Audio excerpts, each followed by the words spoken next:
This is your meeting minute for the July 10th Planning Board meeting.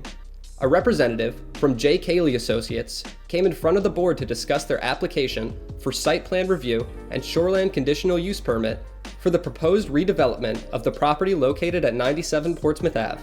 Mr. Cayley, at the time we were going through there, was contemplating a micro hotel and has made a change in favor of the MUND, proposing 14 residential units, approximately 1,500 square feet of commercial / retail or potentially a coffee shop space in the first floor of the proposed building, as well as the small 3-season outbuilding.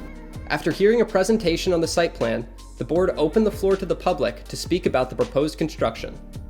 Gary D'Addario, a lawyer representing McLean Manor, the abutting condo property, came in front of the board to discuss concerns they had regarding the proposed building. Parking is obviously a concern. Folks are familiar with the area. It's fairly tight as you drive around. There are multiple businesses there in addition to the residential units at McLean Manor.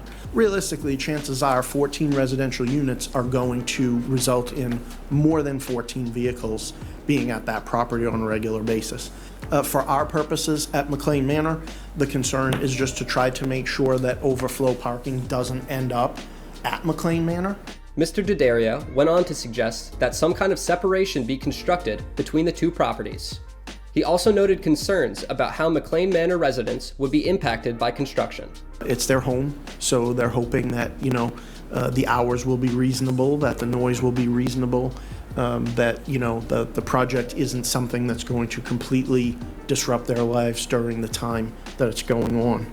A representative from the other abutting property at Bank Prov also mentioned concerns they had about parking impacts from the proposed building.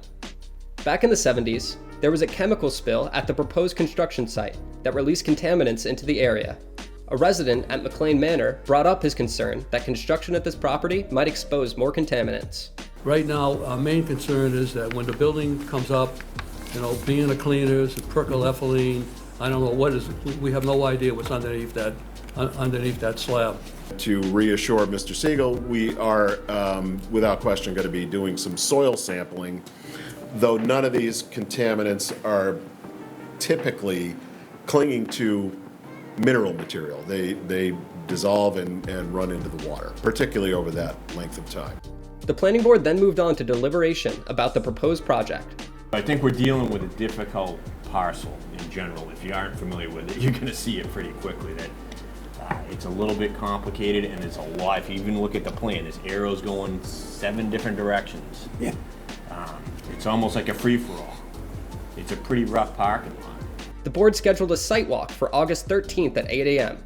that the public is welcome to attend. They then moved to table discussion about this property to their next meeting on August 28th in the Novak Room.